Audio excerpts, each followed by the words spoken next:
Cost पढ़ रहे थे। जो बुक में मटेरियल दे रखा है ना, जो क्लासिफिकेशन ऑफ कॉस्ट दे रखा है, उसको मैंने थोड़ा सा समराइज करने की कोशिश की और उसका प्रेजेंटेशन ठीक रखने की कोशिश की है, ताकि नेक्स्ट टाइम जब आप पढ़ो तो इजी लगे आप। ये है, इसको मैंने वर्ड फाइल बना दिया और इस तरीके से जो इम्पोर्टेंट वर्ड्स हैं उनको बोल्ड कर दिया आपके लिए।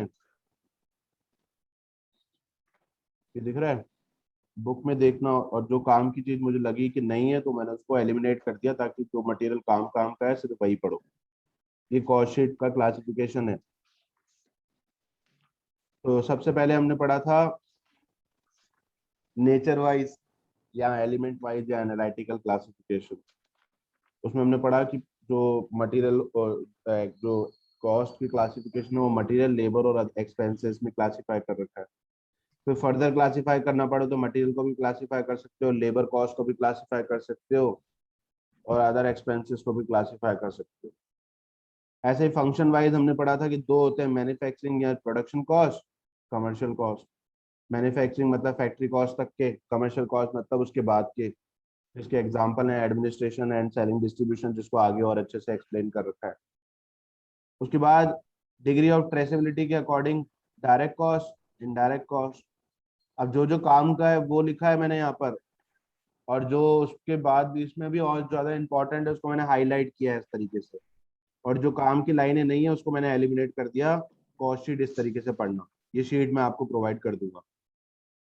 उसके बाद हमने पढ़ा चेंज इन एक्टिविटी और वॉल्यूम। फिक्स कॉस्ट फिक्स्ड ही रहती है। फिर उसके बाद उसमें था कमिटेड कॉस्ट, पॉलिसी और manage cost, discretionary cost, step cost. फिर वेरिएबल कॉस्ट, और उसके बाद सेमी वेरिएबल कॉस्ट।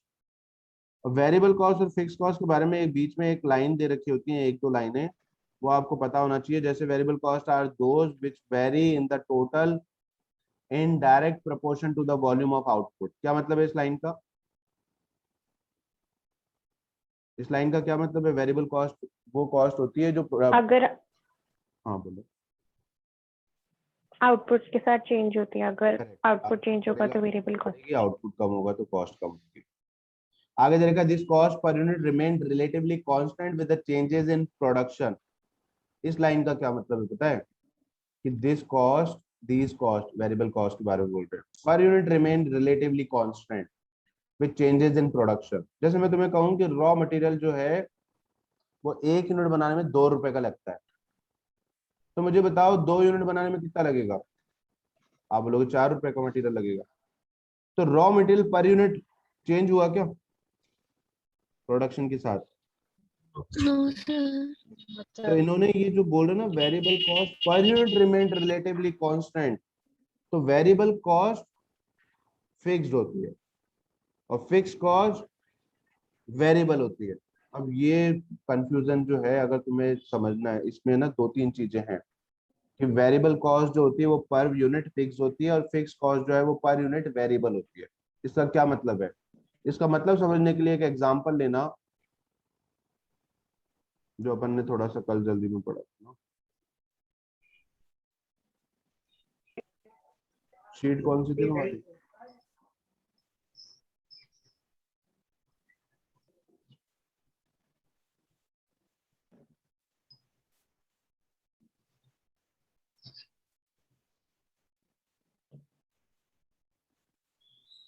एक बार आप स्क्रीन शेयर वापस करोगे क्या?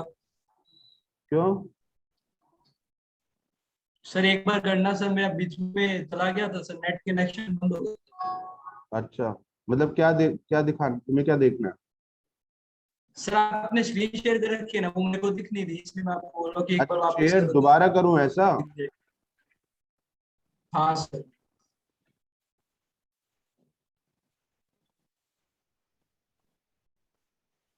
डन।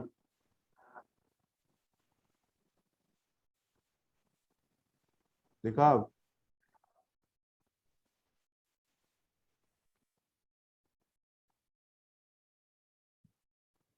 शीट कौन सी थी तुम्हारी आप लोगों की जिस पर अपन कॉस्ट पढ़ रहे थे? अभी पढ़ना स्टार्ट नहीं किया था क्या अपन ने? है शीट कहाँ है?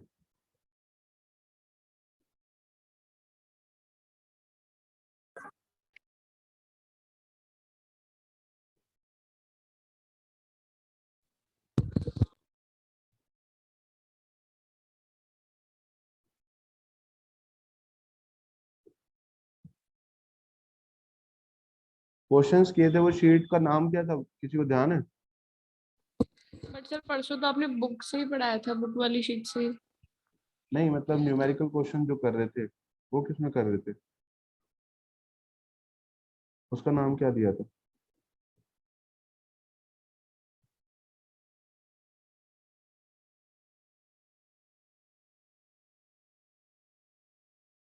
चलो ठीक है यार, नहीं बना लो। अब सुनो,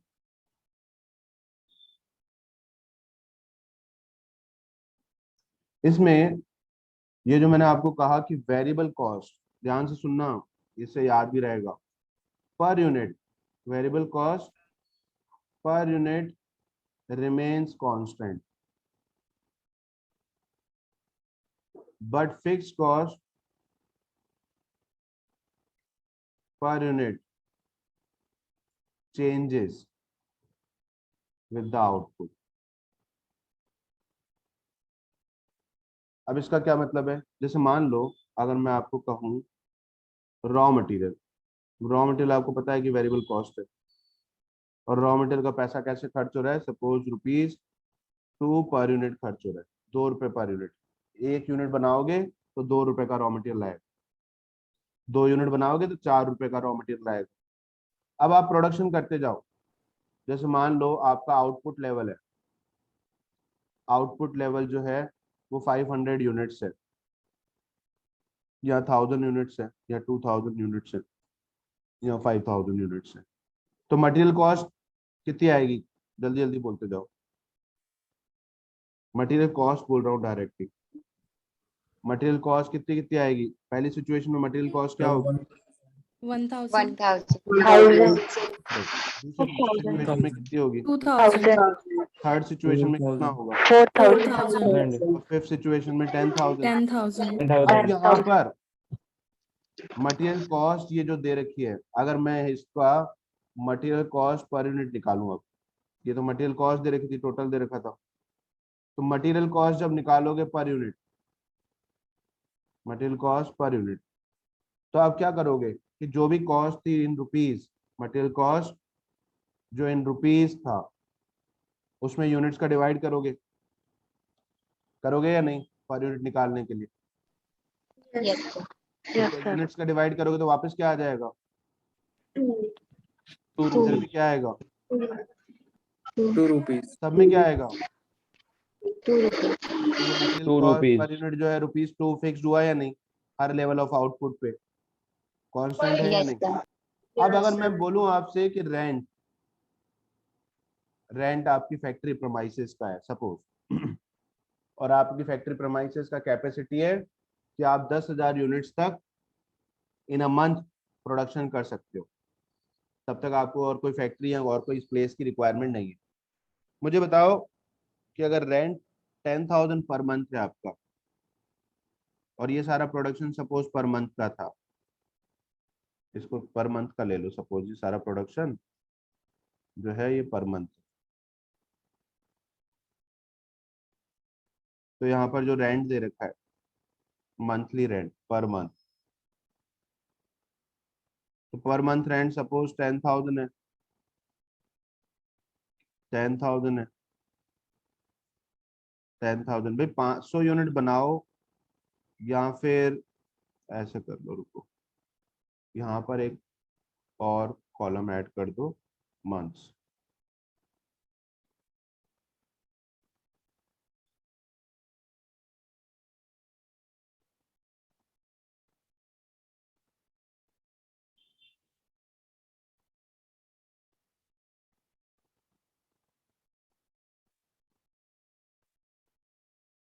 मंथ्स, और मंथ्स में जनवरी, फरवरी,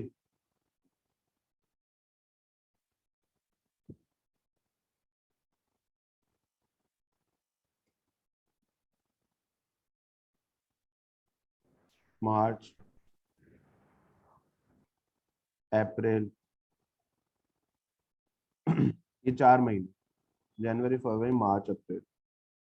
अब हर महीने का रेंट 10,000 है, और ये मंथली प्रोडक्शन है 500, 1000, 2000, 5000। इनकी कैपेसिटी है फैक्ट्री की कि वो 10,000 यूनिट बना के सेल कर सकते हैं।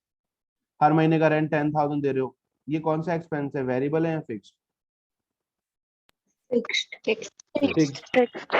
अब अगर मैं आपको कहूँ कि जो फिक्स कॉस्ट है इसको पर यूनिट निकालो, इस फिक्स कॉस्ट को पर यूनिट निकालो, पर यूनिट कैलकुलेट करो, तो आप यहाँ पर एक बार के लिए ये देखो, ये तो था फिक्स्ड, ये आपको पता है, तो मैं इसको अगर पर यूनिट निकालूं इस फिक्स्ड रेंट को, ये जो रेंट एक्सपेंसेस हैं पर यूनिट, तो पर यूनिट के लिए क्या करें, इसमें पर यूनिट एक्सपेंसेस निकालने के लिए क्या किया जाए, इसमें यूनिट्स का डिवाइड करोगे या नहीं? Yes, sir. Yes, sir. Units का डिवाइड करोगे। तो रेंट 10,000 है, रेंट अमाउंट 10,000 है एक महीने का, और एक महीने में फर्स्ट मंथ जनवरी वाले मंथ में प्रोडक्शन कितना है, 500 डिवाइड कर दो, डिवाइड कर दो। 20. तो यहाँ पर 10,000 में आपने डिवाइड किया 500 यूनिट्स का, तो ₹20 पर यूनिट आया फिक्स कॉस्ट, राइट? 20 रुपए आया है नहीं फिक्स कॉस्ट? Yes sir. अगली बार कितना है? 10,000 गिवन है, तो 10,000 गिवन है, 10,000 गिवन है, और 10,000 में यूनिट्स लगा रहे हो आप, 500 यूनिट प्रोड्यूस कर रहे हो, तो पर यूनिट फिक्स कॉस्ट कितना हुआ, 20। अगले वाले में कितना आएगा, 10,000 डिवाइड बाय 10,000 1,000, तो कितना आया, 10. 10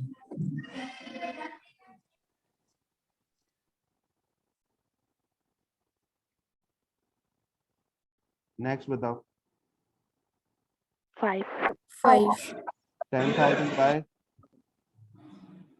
2,000 is equals to 5. Next 10,000 by 5,000 कितना आएगा, 2. 2।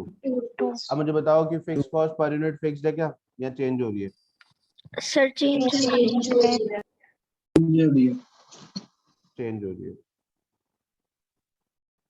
अब इसमें हमने क्या कहा था कि जो वेरिएबल कॉस्ट पर यूनिट है वो तो फिक्स्ड होती है, कांस्टेंट होती है, और जो फिक्स कॉस्ट पर यूनिट है वो आउटपुट के साथ चेंज होती है, वो फिक्स नहीं होती, वेरिएबल होती है। तो variable cost per unit fix और fix cost per unit variable. तो इसी से कुछ पॉइंट बना रखे हैं, इसको मैंने पॉइंट वाइज किया तो देखो और आसान। These cost per unit remain relatively constant, तो वेरिएबल कॉस्ट के लिए कहा है कि कांस्टेंट है with the changes in production. Production change होने से variable cost per unit change नहीं होती, टोटल अमाउंट में फिर भी चेंज होती है। और फिक्स कॉस्ट के बारे में पढ़ो, इसमें क्या दे रखा है फिक्स कॉस्ट के बारे में, उन्होंने दे रखा है this fix cost are constant in total amount but fluctuate per unit as production changes. बोला या नहीं? ये ना ये पॉइंट, ये मैंने इसको पॉइंट वाइज बना दिया, तुम्हें पढ़ने में आसान होगा और चीजें भी याद भी रहेंगी। तो ये मैं दे दूंगा आपको आज लेट इवनिंग तक इसे क्लास कंप्लीट करके। क्या कह रहे हो? कोई बच्चा कुछ कहना चाहता है? आगे दे रखा है सेमी वेरिएबल कॉस्ट। कल हमने एग्जांपल लिया था कि जैसे इलेक्ट्रिसिटी बिल की कुछ फिक्स्ड अमाउंट जो होता है उसके बाद आपको पर यूनिट चेंजेस होते हैं। अब हमें पढ़ना है आज से कंट्रोलेबिलिटी के अकॉर्डिंग जो कॉस्ट है उसको कैसे डिवाइड कर रखा है। तो कंट्रोलेबल अनकंट्रोलेबल दो पार्ट में डिवाइडेड है कंट्रोलेबिलिटी के according. On this basis cost are classified into two categories, controllable cost और uncontrollable cost. Controllable costs are those which can be influenced by the action of a specified member of undertaking.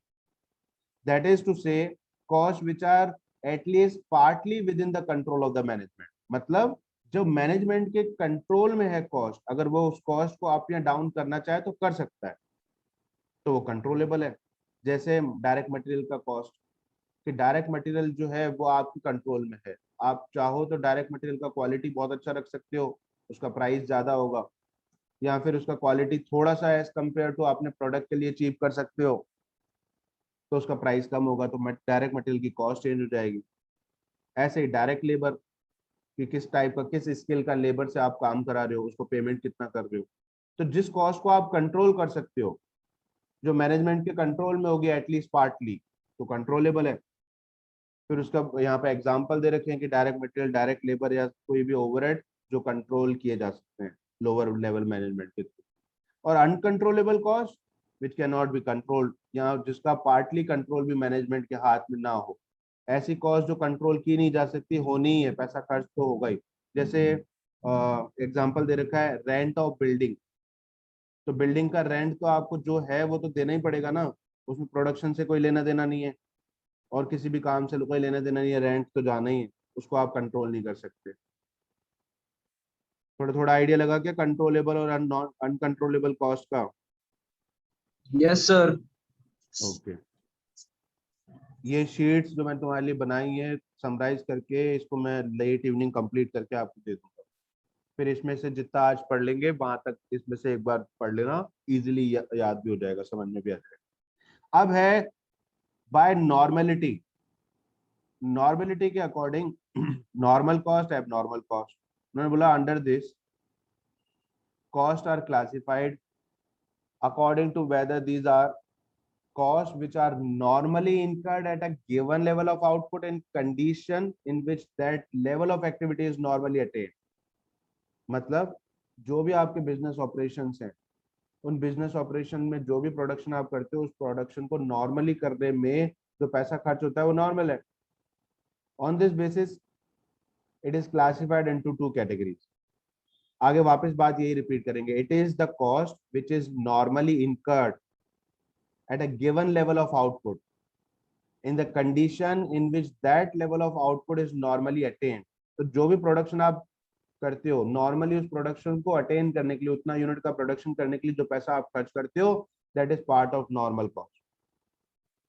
पर अगर जो भी आप production करते हो normally, वो किसी एक्स्ट्रा ऑर्डिनरी सर्कमस्टांसेस की वजह से नॉर्मल पैसा खर्च करने पर आपका वो प्रोडक्शन नहीं हो सकता, कुछ आपको अलग से पैसा खर्च करना पड़ेगा। जैसे मान लो कि फ्लड की कोई सिचुएशन आ गई, तो नॉर्मली अगर आपके फैक्ट्री में जो प्रोडक्शन होता था, सपोज आप एक मंथ में 1 लाख यूनिट का प्रोडक्शन कर लेते थे, क्योंकि आपके पास स्टाफ सफिशिएंट होता है, तो इजीली उनका जो है टू एंड फ्रो होता है बिजनेस, घर से अपने फैक्ट्री में और फैक्ट्री से घर।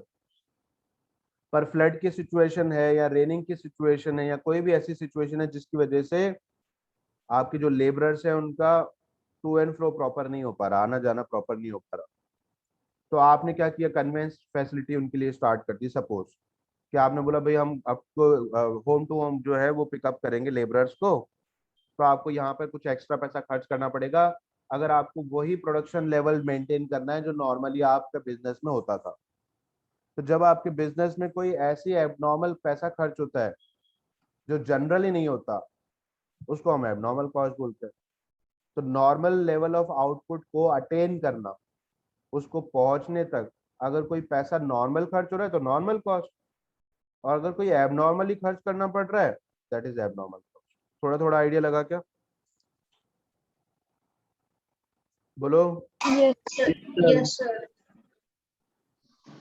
अब जैसे इसमें क्या दे रखा है, it is the cost which is not normally incurred at given level of output in condition in which that level of output is normally attained. It is not a part of cost of production and charge to costing PNL account. उन्होंने साफ साफ ये बोला कि cost of production पे भी charge मत करो। जैसे ना एक एग्जांपल और दे रखा है, loss of purchase material by fire. जैसे मान लो कि आपने क्या किया, मटेरियल परचेज किया बहुत सारा अपने प्रोडक्शन के लिए, अब वो परचेज किया हुआ मटेरियल जो है ड्यू टू फायर डिस्ट्रॉय हो गया, ड्यू टू फायर डिस्ट्रॉय हो गया। तो क्या वो जो मटेरियल परचेज करने पे पैसा आपने खर्च किया था वो कॉस्ट शीट में दिखाओगे? अगर उसको कॉस्ट शीट में दिखाओगे, ऐसे मटेरियल की कॉस्ट जो आपके प्रोडक्ट में यूज ही नहीं हो पाई, ऐसे मटेरियल की कॉस्ट, जैसे मान लो कि आपने 1 लाख kg, इसको अगर एग्जांपल और प्रॉपर लेना है, सपोज आपने अपने बिजनेस के लिए जनरली हर साल 1 लाख kg मटेरियल लेके आते थे और उससे पूरे साल भर प्रोडक्शन करते थे, तो आपने 1 लाख kg मटेरियल परचेज कर दिया। अब 1 लाख kg में से ड्यू टू फायर आपका 10,000 kg मटेरियल जो है वो फायर डिस्ट्रॉय हो गया, डिस्ट्रॉयड 10,000 kg। ये 1 लाख मटेरियल जो है सपोज एट द रेट ₹10 पर केजी के हिसाब से आपने परचेज किया था, कितना पैसा दिया था मटेरियल परचेज करने के लिए? 10 material lakh. 10 lakh 10 lakhs. 10 lakh और 10,000 केजी मटेरियल डिस्ट्रॉय हो गया तो कितने रुपए का मटेरियल डिस्ट्रॉय हो गया? 1 lakh. 1 lakh. ₹1 लाख। तो आप पूरे साल में कितना प्रोडक्शन, जो भी आपने प्रोडक्शन किया होगा उस प्रोडक्शन में कितना मटेरियल यूज किया? 1,10,000. अच्छा 9 lakh. 9 lakh. 9 lakh. 9 lakh Yes, sir, rupees 9 का, lakh. 9 लाख रुपीज का 90,000 केजी मटेरियल यूज कर पाए क्योंकि 10,000 केजी तो डिस्ट्रॉय हो गया एट द रेट ₹10 पर केजी, 10 रुपए के हिसाब से। तो ₹9 लाख का मटेरियल, ₹9 लाख का मटेरियल आपने यूज किया है प्रोडक्शन में। तो मटेरियल 10 लाख रुपीज का परचेज किया था, 1 लाख रुपीज का मटेरियल जो है वो डिस्ट्रॉय हो गया, 9 लाख रुपीज का मटेरियल आपने यूज किया प्रोडक्शन के लिए। अब मुझे बताओ कि जब कॉस्ट शीट बनाओगे तो मटेरियल कंज्यूम की कॉस्ट कितना दिखाओगे, 10 लाख या 9 9 lakh? lakh. 9 lakh. 9 lakh. 9 lakh. 9 lakh. 9 यानी lakh. कि जो यूनिट आप प्रोड्यूस करके सेल कर पाए वो कितने रुपए के मटेरियल से बनी? कितने 9 रुपए के lakh के मटेरियल से बनी? 9 lakh. 9 लाख के। अगर आप 10 लाख लिख देते हो तो प्रॉब्लम क्या होगी उसमें, सुनना, अगर आप कॉस्ट शीट में उसको 10 लाख लिखते हो तो प्रॉब्लम ये होगी कि आपके प्रोडक्ट की कॉस्ट ज्यादा आएगी बाद, और जब प्रोडक्ट की कॉस्ट ज्यादा आएगी तो उसमें आप प्रॉफिट मार्जिन ऐड करोगे तो सेलिंग प्राइस भी एज कम्पेयर टू ज्यादा होगी। तो आप बोलोगे सर अच्छी बात है ना, ये लॉस रिकवर हो जाएगा। बेटा अच्छी बात नहीं है, अगर सेलिंग प्राइस ज्यादा आ गई तो मार्केट कंपटीशन इतना है कि वो प्रोडक्ट की आपका सेल ना हो पाए, पता पड़े और लॉस हो गया कि प्रोडक्ट की सेल नहीं हो पा रहा।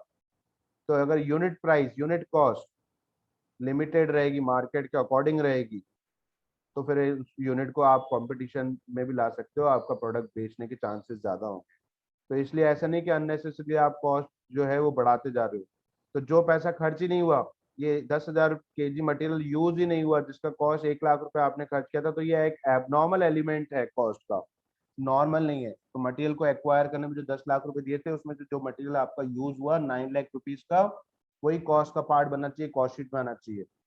और जो 10,000 रुपए का लॉस, 1 लाख रुपए का मटेरियल का लॉस हो रहा है उसको आप मत दिखाओ नॉर्मली, उसको कॉस्टिंग पीएनएल, मतलब एक फाइनेंशियल स्टेटमेंट के हिसाब से आप पीएनएल बनाते थे, ट्रेडिंग पीएनएल, बैलेंस शीट, एक कॉस्टिंग का पीएनएल अकाउंट होता है। मतलब जो कॉस्ट अकाउंटिंग कर रहे हो यहाँ पे भी इसका एक पीएनएल अकाउंट होता है जिसपे इस टाइप के एक्सपेंसेस चार्ज होते हैं। तो इन्होंने क्या बोला, एबनॉर्मल कॉस्ट का एग्जांपल ले लिया हमने और उसके बारे में वो बोल रहे हैं कि वो कॉस्टिंग पीएनएल से चार्ज होता है। अब इसके बाद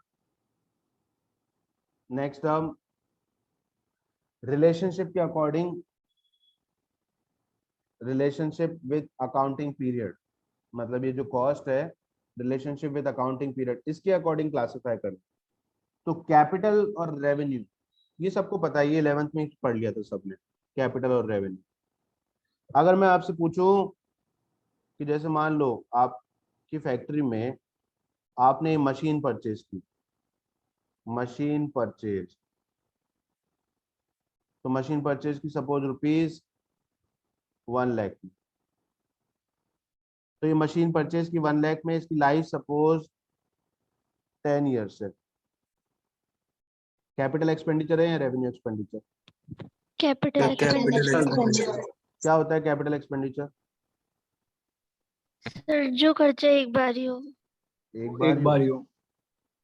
डेली बेसिस पे ना हो। मतलब रेगुलर बेसिस पे ना हो, और जिन उन खर्चों की वजह से आपको जो बेनिफिट है वो मोर देन 1 ईयर के लिए मिलते रहे। सही है? तो ये जो मशीन परचेज की 1 लाख रुपए में आपको इसका बेनिफिट आपको कितने साल तक मिलेगा? 10 years. 10 ईयर्स। तो ये पैसा 1 साल का बेनिफिट देने के लिए है या मोर देन 1 ईयर के लिए बेनिफिट देने के लिए?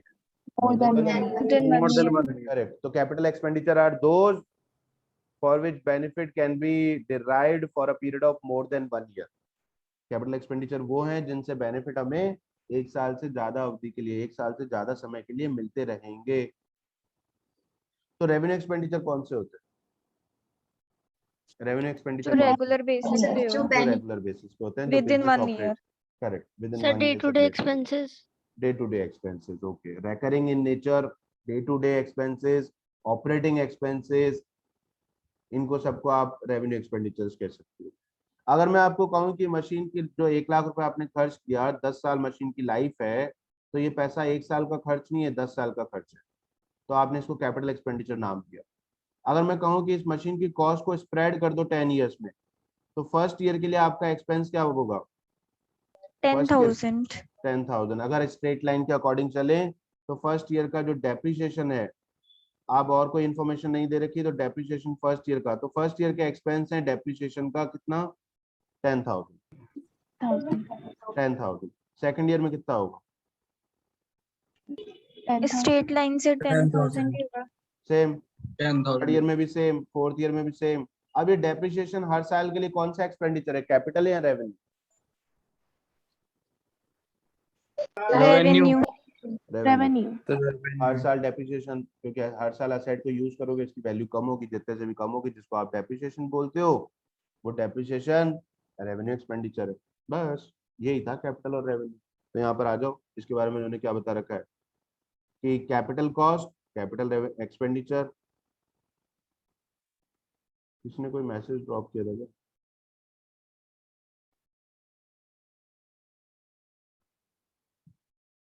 आगे दे रखा है capital cost by relationship with accounting period. तो कैपिटल कॉस्ट में the cost which is incurred in purchasing an asset, cost which is incurred in purchasing an asset, either to earn income or increasing the earning capacity of the business is called capital cost. तो ये ऐसा पैसा जो खर्च कर रहे हो उससे या तो आप इनकम अर्न करोगे या फिर इनकम अर्न करने की जो कैपेसिटी है वो इंक्रीज हो जाएगी, इसको कैपिटल एक्सपेंडिचर्स बोलते हैं। Example, cost of rolling machine in case of steel plant. अगर स्टील प्लांट है उसमें स्टील को रोल करने की कोई मशीन है तो वो कैपिटल कॉस्ट है। Such cost is incurred at one point of time but the benefit accruing from it is spread over a number of accounting year. तो वो सिंपल सा एग्जांपल जैसे मशीन का मैंने दिया। Revenue cost if any expenditure is done in order to maintain the earning capacity of the concern, मतलब जो भी आपकी अर्निंग कैपेसिटी है उसको मेंटेन करना, एनहेंस नहीं करना, बढ़ाना नहीं, मेंटेन करने के लिए, बिजनेस ऑपरेशन के लिए जो पैसा खर्च करते हो revenue cost. Such cost of maintaining an asset, running a business, it is revenue expenditure. Example, जैसे cost of material used in the production, labour charges paid to convert the material into production, salary, depreciation, repair, maintenance charges, selling and distribution charges etcetera. ये सारे इसके examples हैं। उसके बाद दे रखा है distinction between capital and revenue item is important in costing as all item of revenue expenditure are taken into consideration while calculating cost, whereas capital items are completely ignored. तो cost sheet में आप जो items लेते हो वो revenue nature के होते हैं या capital के? Revenue. हाँ सर, रेवेन्यू। करेक्ट, बस इतना सही बताया। उसके बाद अब देखो, एक तो था इस तरीके से मैंने इसको ये किया क्लासिफाई। अब एक आ जाओ बुक पे, कॉस्ट शीट, अगर तुम्हें कॉस्ट पढ़नी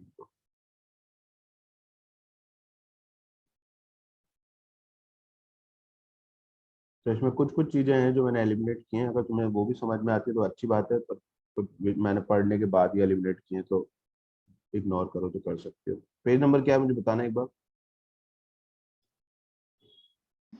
क्लासिफिकेशन ऑफ कॉस्ट 48.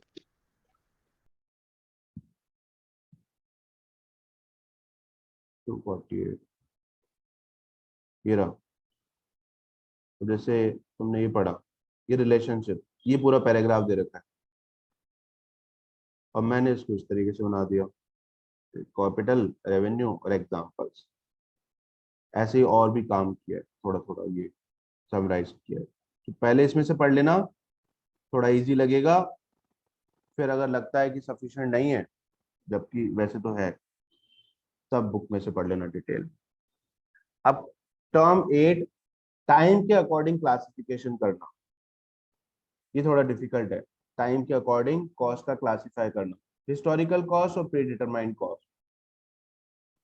पर बहुत ज्यादा मुश्किल नहीं है, बस आप सब फोकस करना। हिस्टोरिकल कॉस्ट मतलब जो पैसा पहले खर्च हो चुका है, जिसपे अब किसी टाइप का कोई कंट्रोल नहीं है, कोई किसी टाइप का कुछ भी नहीं कर सकते, जिस जो पैसा खर्च कर चुके हो उसको रिकॉर्ड करना, हिस्टोरिकल कॉस्ट।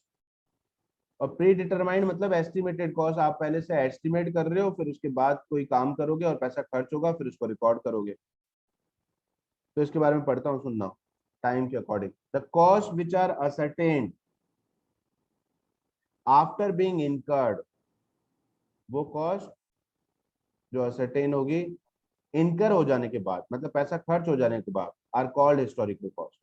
तो पैसा आपने खर्च कर लिया, उसके बाद जैसे मशीन एक्वायर की आपने पास्ट में, तो कितने में एक्वायर की थी, जितने में भी एक्वायर की थी, एक्वायर कर लेने के बाद उस मशीन को आप रिकॉर्ड कर दो कि मशीन अकाउंट डेबिट, या जो भी जैसे भी मशीन एक्वायर करने का जो भी एंट्री पास करोगे। तो हिस्टोरिकल कॉस्ट में